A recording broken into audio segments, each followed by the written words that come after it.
Sekarang, tentang pengertian presiden seumur hidup. Malahan dalam sidang umum MPR kedua, pada bulan Mei tahun 1963, saudara-saudara sekalian telah menetapkan saya menjadi presiden seumur hidup. Dan pada waktu itu pun, saya telah menjawab keputusan saudara-saudara itu dengan kata-kata, alangkah baiknya jikalau nanti MPR, bukan sekadar MPRS, jikalau nanti MPR, yaitu MPR hasil pemilihan umum.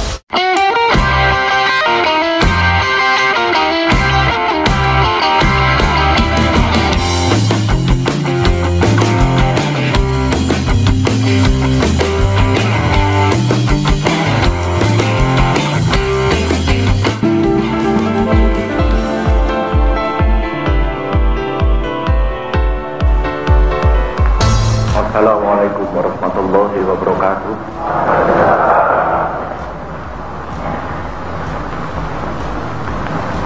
Daripada pimpinan saya itu, seperti yang telah saya nyatakan dalam amanat ambek para ma'arifat,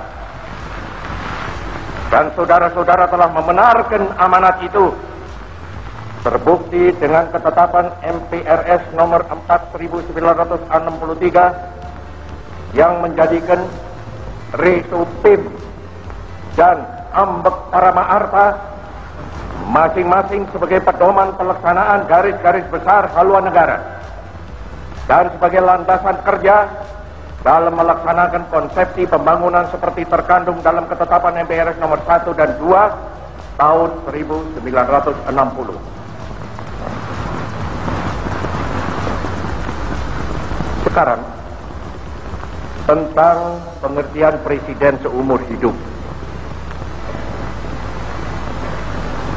Malahan dalam sidang umum MPRS kedua pada bulan Mei tahun 1963, saudara-saudara sekalian telah menetapkan saya menjadi presiden seumur hidup. Dan pada waktu itu pun saya telah menjawab keputusan saudara-saudara itu dengan kata-kata, alangkah baiknya jikalau nanti MPR, bukan sekadar MPRS, jikalau nanti MPR, yaitu MPR hasil pemilihan umum, masih meninjau soal ini kembali.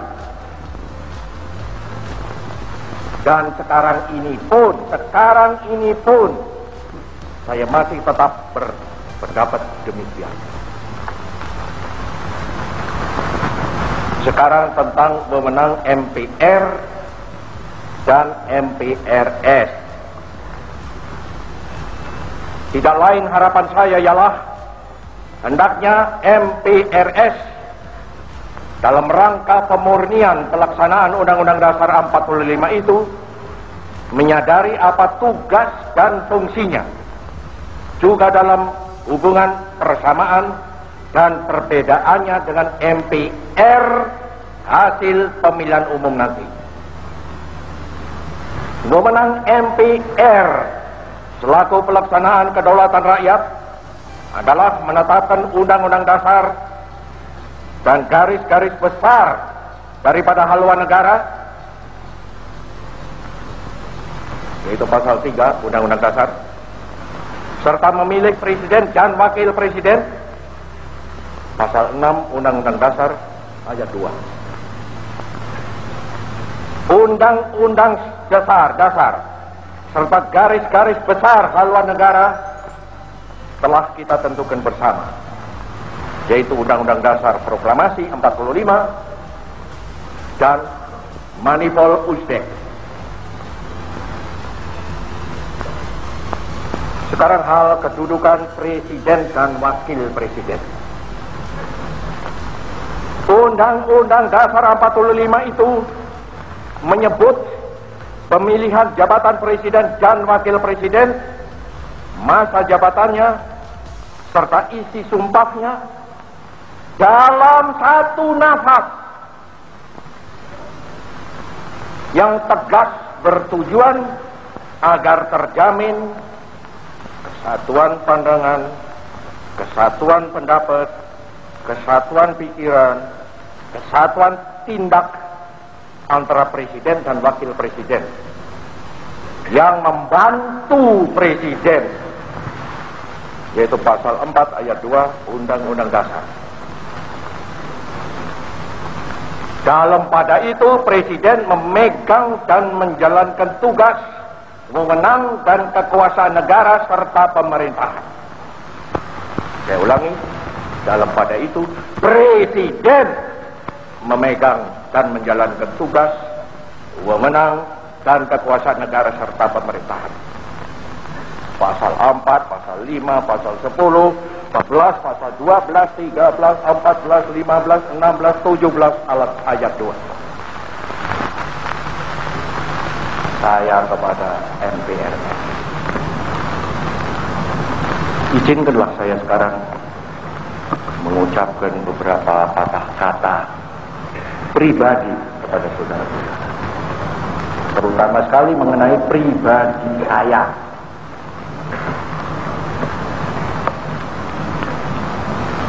Lebih dulu tentang hal laporan progres ini.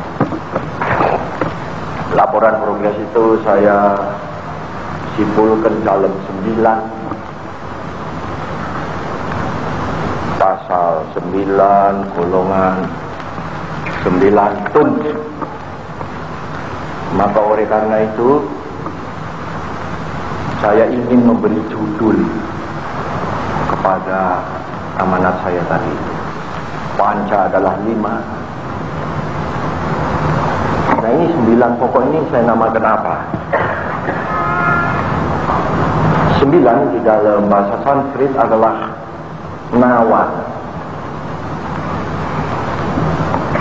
Eka, Dwi, Tri, Catur, Panca, 6 Syam, 7 Sapta, 8 Hasta, 9 Nawa, 10 Dasa. Jadi saya mau beri nama pertama dengan perkataan Nawa. Nawa apa? Ya karena saya tulis, saya mau beri nama aksara. Terus Nawa aksara, atau disingkatkan Nawa aksara. Setelah Presiden Mandataris MPRS Bung Karno menguraikan kalimat "The service of freedom is a deathless service", atau pengabdian terhadap kemerdekaan tidak mengenal titik akhir, beliau mengakhiri amanatnya dengan mengajak segenap pemimpin rakyat Indonesia untuk mengabdi kepada tanah air dengan ketulusan hati kita semua.